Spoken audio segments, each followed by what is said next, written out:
I was grabbing my mail one sunny afternoon when I saw something that made my stomach churn. Mrs. Clara Thompson, an 85-year-old sweetheart who'd called Meadow Haven home for nearly 2 decades, was inching toward the clubhouse with her walker.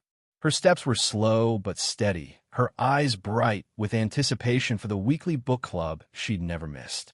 But as she got to the glass doors, she froze. Plastered there, in angry red marker, was a sign that screamed, "No walkers or canes allowed inside." HOA policy effective immediately. The air went heavy, like the world held its breath. Clara's hands tightened on her walker, her face a mix of shock and hurt as she stood there, staring at the words that might as well have been a slap in the face. A few other residents, gathering for the meeting, started to notice. Whispers turned into a crowd, and the silence was suffocating. Clara's cheeks flushed with embarrassment. Without a word, she turned her walker around, her shoulders slumped, and began the long trek back to her apartment. The sight of her, this pillar of our community, shuffling away in defeat, it broke something in me. The others just stood there, jaws dropped, watching one of Meadow Haven's kindest souls get shut out from the place she loved most. Meadow Haven was supposed to be paradise for retirees, a cozy spot where folks could savor their golden years with friends and laughter. The clubhouse was its beating heart poker nights, holiday bashes, bridge tournaments that had people buzzing for weeks. It was where bonds were forged, where memories were born. But 6 months ago, everything changed when Diane Larson got elected HOA president. Diane, a 60-something former HR exec who rolled into the community 2 years back, didn't waste time. She saw retirement as a chance to play boss, not just over a cubicle farm, but over all of us. At first, her ideas seemed harmless new shrubs here, stricter parking rules there. But it didn't take long for her to go full dictator, churning out rules that felt more like power trips than community upgrades. Her latest obsession? Beautifying the clubhouse. Diane decided that walkers, canes, and wheelchairs were an eyesore, turning the place into what she called a nursing home VYB. She claimed they were tripping hazards, a liability nightmare. Never mind that most folks here are pushing 80 and need those aids to get around. To Diane, they were clutter, ruining her VY shown of a VY Brant social hub. The irony was thicker than the clubhouse coffee. She was targeting the very people this place was built for. The next HOA meeting was a circus. The room was packed, standing room only, with residents clutching their canes and walkers like badges of defiance. Mrs. Evelyn Brooks, who'd been using a cane since her knee surgery, stood up, voice trembling, and asked Diane how she was supposed to join bingo night without it. Mr. Luis Martinez, a Vietnam vet with a prosthetic leg, demanded to know if his limb was next on her ban list. The room was electric with anger, but Diane, she just stood there, arms crossed, nails tapping the podium, looking at us like we were whining kids. When we were done, she launched into a rehearsed spiel about insurance risks and safety protocols. Someone asked for proof. Where was this supposed insurance policy? Diane's smile tightened, and she mumbled something about misplaced documents. Classic. But she didn't stop there. Over the next 2 weeks, Diane went rogue. She had the maintenance crew yank out every chair with armrests, saying they encouraged loitering. She blocked off the accessible bathroom stalls with flimsy screens, forcing everyone into cramped ones. Worst of all, she roped off the wheelchair ramp, Leah VYing 3 steep steps as the only way in. The impact hit hard and fast. Folks who'd been the life of the party stopped showing up.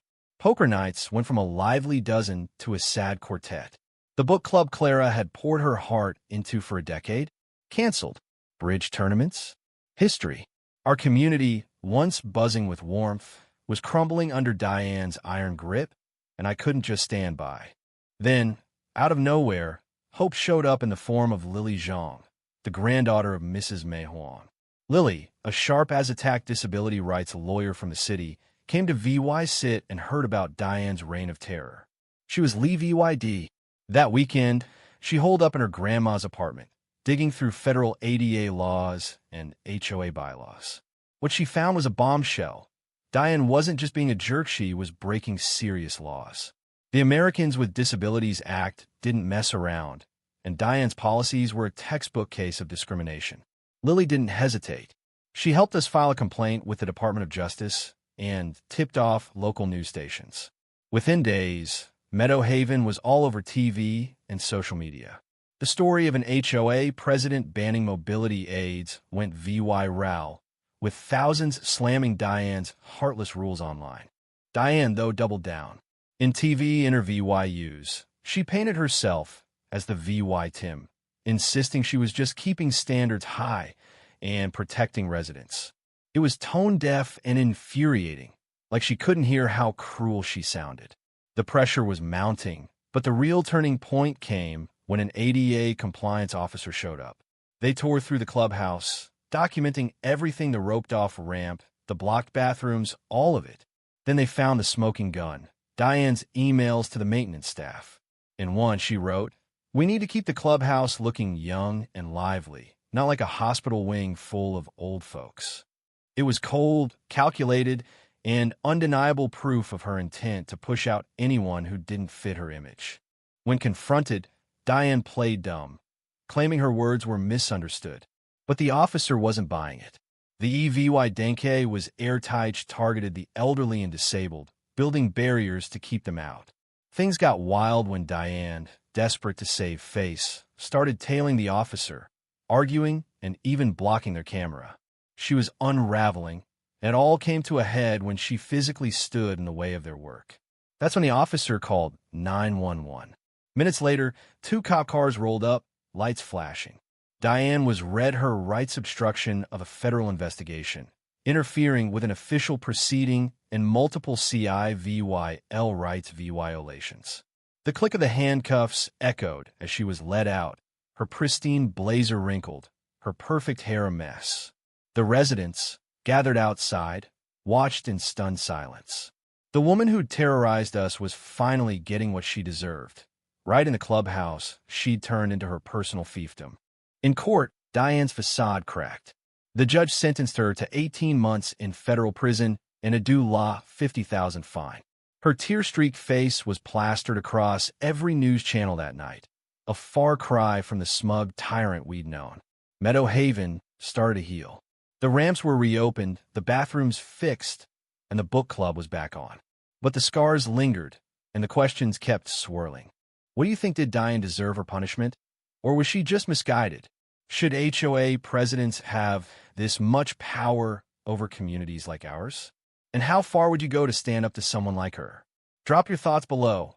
Hit that like button if this story got your blood pumping. And subscribe for more real-life drama. Let's keep this conversation going.